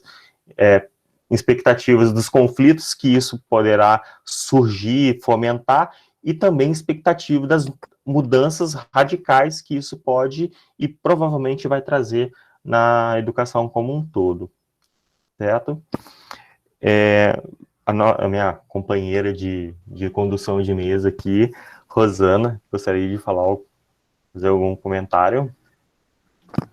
Eu acho que antes de eu comentar, a Silvia pediu a palavra, então damos a palavra a ela, depois a gente complementa. Olá, na verdade era para eu ser a dupla da Rosana, né? Mas eu tô indo já para outra mesa, e como as mesas da manhã elas excederam 2 horas, eu fiquei com medo de não dar tempo, mas eu queria muito estar presente nessa mesa agora. Eu queria, antes de sair, agradecer a todos que apresentaram, mas especialmente ao professor Fabrício, que fui eu que fiz o contato contigo. E assim, foi bem difícil, né? A gente conseguir se comunicar, as últimas semanas foram de correria, quem está nessa comissão sabe disso. E eu queria dizer assim, ó, muito obrigada por ter participado. É uma pena que tu não tenha recebido o convite, né? O e-mail, porque ali era um convite oficial. Mas quero agradecer a todo mundo, quero dizer, pessoal da rede, que é muito legal ouvir vocês falando e lembrar das escolas de vocês e lembrar do trabalho de vocês. Muitos aqui são multiplicadores, né? E o professor Fabrício, quem nos apresentou foi a Marcele, que é quem fez a formação com a gente. Então, eu tenho que sair porque eu vou para uma outra mesa. Agradeço muito vocês. Rosana, sou tua fã, já disse isso, né? Beijo para vocês, bom trabalho.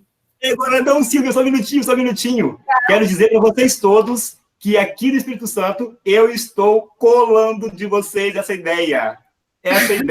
Eu vou levar isso para a prefeitura aqui da cidade e vou dizer assim, gente, esse diálogo que eles estão fazendo lá precisa acontecer aqui, porque é bacana demais. Eu aprendi muito hoje e muito de vocês, das coisas que vocês falaram aqui hoje, eu vou executar aqui, inclusive, essa ideia de memes. E também, olha, eu achei incrível, cara, eu achei incrível mesmo essa ideia de meme, e eu quero ler essa tese, eu quero ler porque eu sou um apaixonado e quero fazer doutorado também. Então, assim, mas não só o memes, né? Tem também ali vários outros projetos que eu vi aqui hoje, que eu preciso muito conhecer, porque vou aplicar.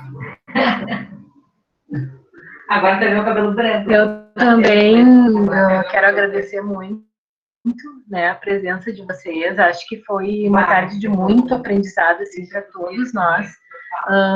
Já temos várias pessoas querendo comprar o livro do professor, já queremos baixar o app, da outra colega também, que criou com os alunos. Eu fiquei assim, ó, me achando muito leiga, e tipo, eu disse, mas eu nem imagino que primeiro passo que eu tenho que dar para poder criar algo dessa natureza. Então, vocês vão ter que fazer tutoriais, disponibilizar para a gente no YouTube, para a gente poder fazer parte disso, porque é bem isso.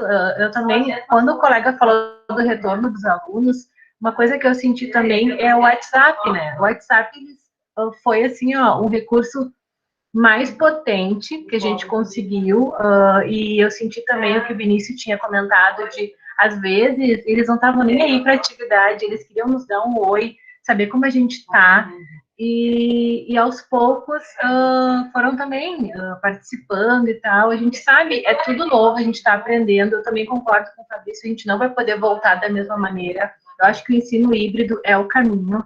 Nós vamos ter que constituir isso nas escolas de forma potente, porque não tem como ser de outra maneira. Depois de tudo que a pandemia fez a gente aprender, eu nunca tinha mexido em Google Sala de Aula, eu nunca tinha feito uma reunião virtual, e acho que isso, vários professores também estão nessa direção, assim. Então, eu estou muito feliz de ter feito parte dessa mesa. Eu não sei se algum colega tem algum comentário, assim, alguma pergunta. Eu vi várias pessoas elogiando, né? Fiquei bem contente, assim. O trabalho do Fabrício foi muito elogiado, o trabalho do Vinícius, o trabalho da minha xará Rosana. Acho que foram muitas partilhas, assim, extremamente significativas. Eu acho que o Saberes em Diálogos, mais uma vez, está de parabéns. E tomara, Vinícius e Fabrício, que tu consiga no ano que vem estar com a gente de novo, quem sabe presencialmente, conhecendo Canoas. Conhecendo Canoas, conhecendo Porto Alegre, né? A gente faz uns tours turísticos pela cidade para sentir acolhido. Da minha parte era isso. Então, não sei se alguém tem alguma pergunta, algum comentário. Eu vou fazer um comentário e aí eu deixo aberto para quem quiser falar, né, fazer algum comentário, perguntas e tudo. Escreve aí no chat que a gente organiza por ali, tá? O comentário que eu ia fazer é o seguinte, que eu acho que os professores do ensino fundamental daqui no município devem ter visto, ou devem ter, souberam, que o time Google fez uma pesquisa, né, sobre os usos tecnológicos, na verdade 2 pesquisas, ao longo deste ano, né, desde que começou a pandemia. A primeira pesquisa foi ali por abril, maio, depois a gente fez uma pesquisa em setembro e demos esse retorno para cada escola. Então, como eu vi que alguns professores fizeram apresentações de temas relacionados à tecnologia, relacionado à questão até do retorno das atividades pelos alunos, que é uma das questões abordadas nessa pesquisa, eu sugiro, né, coloco que aqueles que não tiveram acesso a essa pesquisa que foi enviado por escola a cada equipe diretiva, que peça ao seu diretor, à sua diretora, acesso a esse arquivo e, né, com ele, de repente, vocês conseguem ter uma visão diferenciada sobre como que está sendo esse desenvolvimento do uso das tecnologias dentro da escola. Tem várias questões interessantes a serem abordadas e observadas nessa pesquisa. Por que eu estou falando isso? Porque eu quero chegar na questão do WhatsApp. Conforme a Rosana colocou, o WhatsApp ela é uma ferramenta muito importante, muito incrível, né? Ela cria esse laço, a mais disseminada entre os professores e também entre os alunos, e ela foi muito importante ao longo desse desenvolvimento do distanciamento social.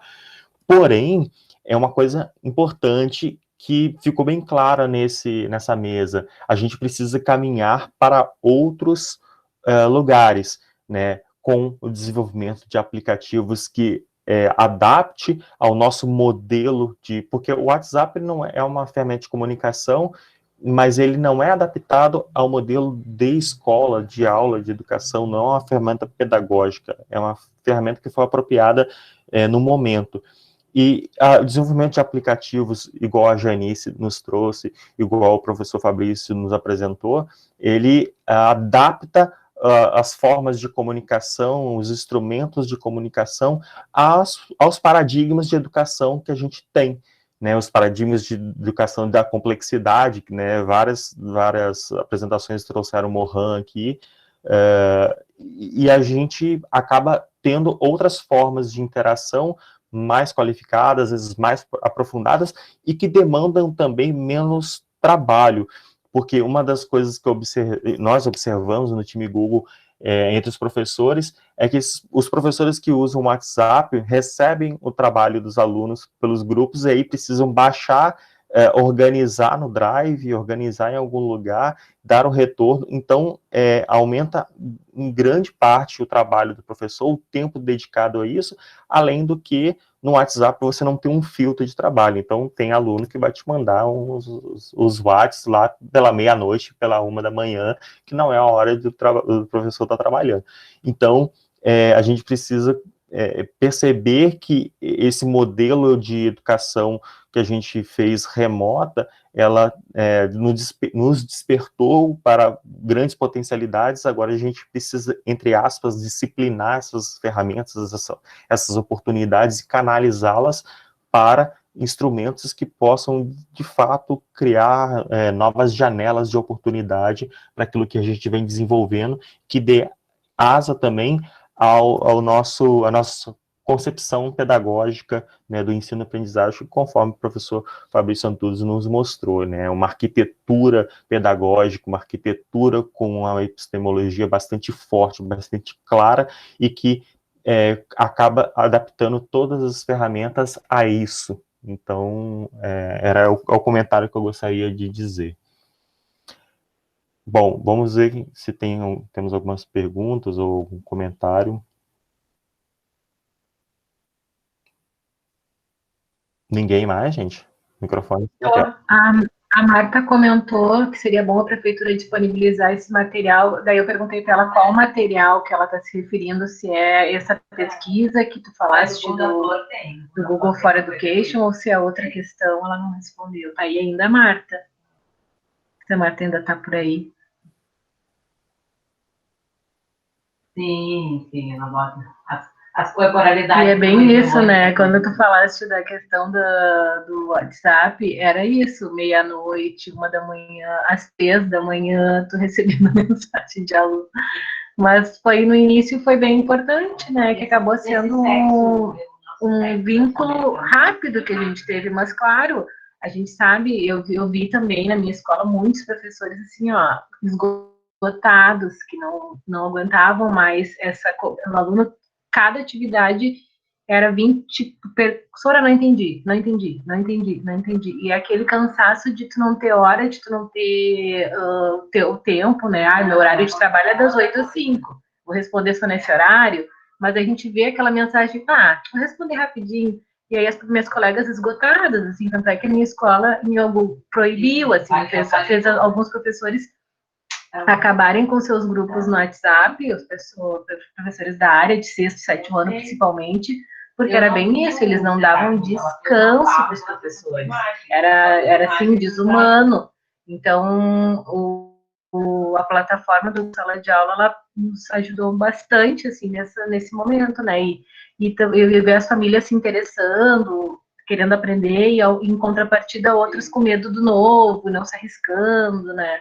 Então, a gente está ainda nesse movimento que eu acho que para o ano que vem, se a gente conseguir, né, implementar isso, que vários conteúdos vão ser complementados no Google Sala de Aula, né, para a gente fazer esse movimento do virtual se manter, né. Eu trabalhei, sei lá, animais, e aí eu lanço pelas redes para ele, pelos e-mails institucionais, uma reportagem super interessante que tem a ver com o assunto, né, para fazer essa relação do ensino híbrido que nós havíamos comentado. Então, acho que é por aí. Sei. O que mais? Você tinha anotado alguma coisa? Eu gostei que teve 2 trabalhos na área da geografia. Eu fiquei tão triste que eu li uma reportagem que a PUC, aqui do Rio Grande do Sul, encerrou o curso de geografia, uma disciplina tão importante e que nós temos tão poucos professores. É assim, é artigo de luxo, professor de geografia, de artes, são disciplinas que os cursos estão se extinguindo. Na UBRA, artes já terminou há uns 3 anos atrás. Agora, na PUC, a geografia, que caminho que a gente está indo, né? Que daqui a pouco, quem é que vai dar aula de geografia nas escolas? Enfim, daí seria uma demanda para outras discussões, né? Mas só porque as gurias da geografia apresentaram uns trabalhos maravilhosos, eu fiquei pensando quão importante vocês são nas escolas que vocês estão para, né, trazer esse conteúdo, assim, e trabalhar da forma tão criativa e interessante que vocês trouxeram, né? E aí me veio na cabeça essa reportagem que eu li, eu fiquei bem chateada, assim. Vou ter mais algum comentário aqui?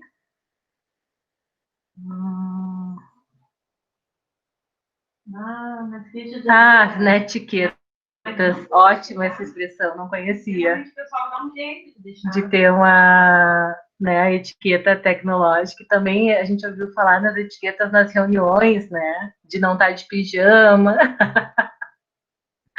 É complicado. A gente tá aprendendo, né? A gente está se adaptando, assim, a essa nova realidade. Mas reitero que eu estou muito feliz e satisfeita de ter feito parte desse momento com vocês. A Janice disse que se formou justamente pela PUC. E está em extinção. Pois é, eu também ouvi essa notícia e fiquei muito triste, e acho que a expressão da Rosana foi boa, assim. A professora de geografia é de luxo, né? A gente sabe o quanto... Eu sou professor de história, e muitas das vezes eu tive que dar aulas de geografia na falta de professores de geografia, né? Então, a gente tem um problema bastante... E a gente sabe, né, Eu tenho muita noção de que, por mais que a gente acabe estudando bastante sobre a aula, e a gente tem geografia e história, tem uma interface muito próxima, mas um professor de aula de geografia é totalmente diferente de um professor de história, e a gente não tem nem como tapar buraco, assim, é realmente uma perda muito grande quando a gente tenta fazer esse tipo de substituição.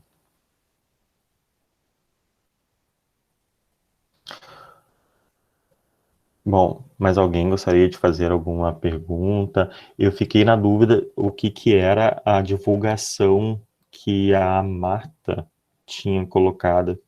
Era sobre o relatório? Desculpa, o relatório da pesquisa? Eu acho. Vocês estão me ouvindo, pessoal? Baixinho, mas sim. Baixinho? Deixa eu ver se eu Agora consigo aumentar aqui. Não, agora ficou bom.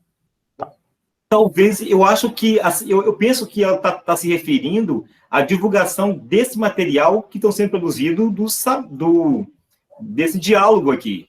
Porque, assim como eu visualizei aqui várias propostas, vários trabalhos, vários projetos magníficos que podem ser reaplicados, né, ou até mesmo se permitirem a autorização, ser readaptados, né, à sua região, à sua localidade, eu penso assim como eu senti essa necessidade de que meus colegas também estivessem vendo isso aqui, eu acho que se refere a esse material tem que ser bem divulgado mesmo, porque o que eu vi hoje de produtos aqui, que podem contribuir com a gente, né, na sala de aula, é riquíssimo, riquíssimo mesmo, né? Eu peguei já na metade da discussão, do diálogo, mas mesmo assim, o que eu ouvi aqui, eu fiquei encantado. Eu pensei assim, meu Deus, será que eu vou conseguir apresentar alguma coisa? Já tem tanta coisa boa, né? Eu fiquei encantado mesmo. Então, assim, e eu não sabia que eu estava trabalhando com memes também, né? Quando eu peguei lá o hashtag física em casa, eu peguei a mesma carinha. Tem uma figura do Batman batendo no Hobby, dizendo assim, que de calor, de energia. E eu fiquei assim, caramba, que interessante que eu já estava não trabalhando com isso, mas algumas imagens a gente usa de vez em quando na sala de aula, e como que isso pode ser enriquecedor, né? A colega, se eu não me engano, acho que foi Janice Cruz, eu acho que foi a Janice. Ela falou sobre o App Inventor. Foi ela mesma que falou? Uhum. Então, cara, eu fiquei curioso, assim, encantado, porque como que ela fez toda a estrutura do planejamento. Aí eu pergunto, Janice, você já trabalhava também com outra plataforma de programação, ou você aprendeu ali usar o App Inventor ali, assim, porque eu, por exemplo, vou te dizer o seguinte, além de físico, eu tenho formação em análise e desenvolvimento de sistemas. Então, eu já tenho um pré-conhecimento em programação, tanto de computacional como mobile phone. A pergunta é, o App Inventor ou o Codular, que tem a mesma linguagem, você já sabia, você aprendeu, como que você chegou a esse... Desculpa que se eu perdi o começo, se você falou isso, desculpa, mas tanto o memes quanto o App Inventor, como vocês chegaram nessa conclusão, gente, de que usar isso? Assim, ó, eu estava utilizando as plataformas gratuitas, né, que tem ali o Fábrica de Aplicativos, né, a primeira versão que eu tinha construído foi através desses sites.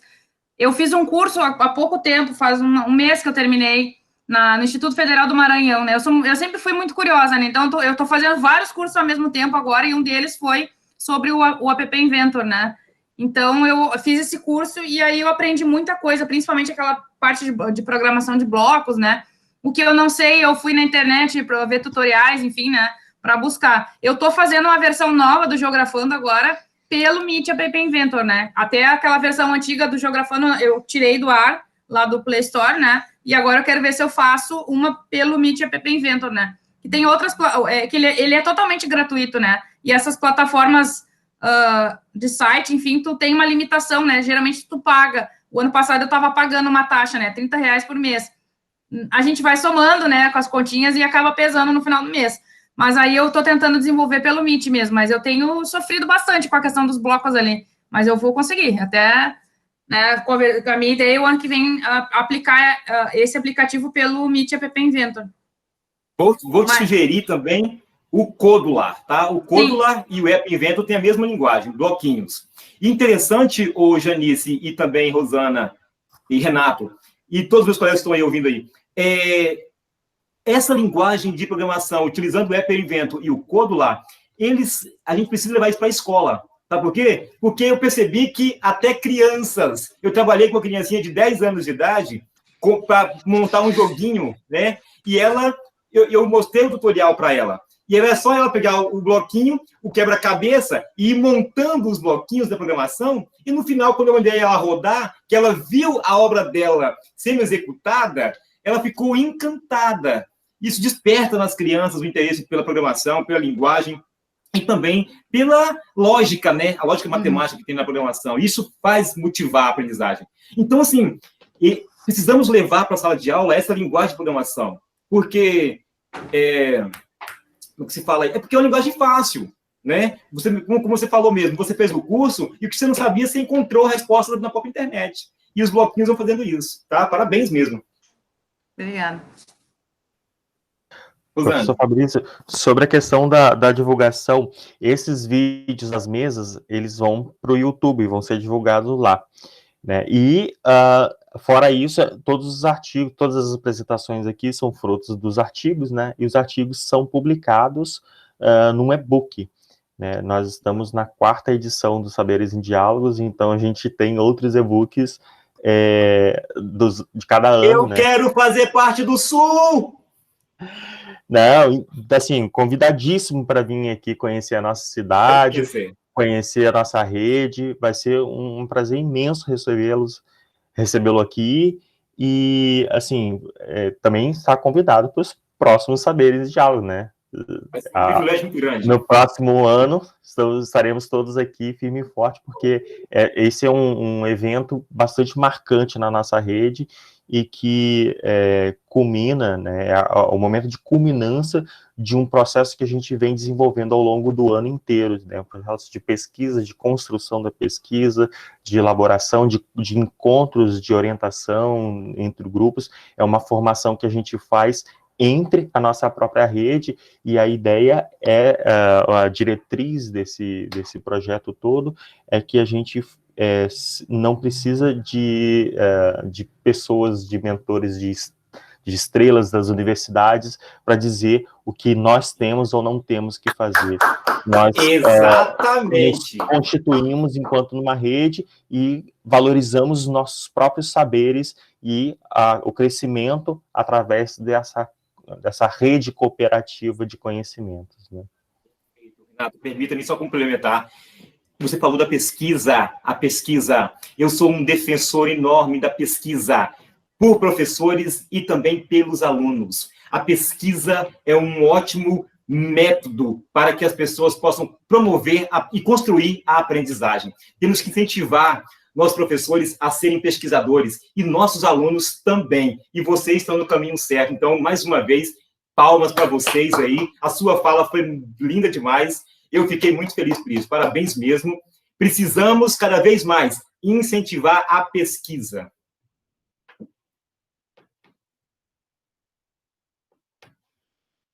Ok? Então, gente, se ninguém mais tiver nenhuma pergunta, nenhuma consideração, nós vamos nos encaminhar para o fim da nossa mesa. Queria agradecer a todos de coração por estarem aqui contribuindo, tanto quanto as apresentações, quanto nos assistindo. Um agradecimento especial ao professor Fabrício Antunes, reiteramos o nosso convite a vir conhecer a nossa cidade, a nossa rede. Ficaremos muito felizes em recebê-lo aqui. Então, um grande abraço a todos e até a próxima. Tchau, gente. Abraços. Abraço.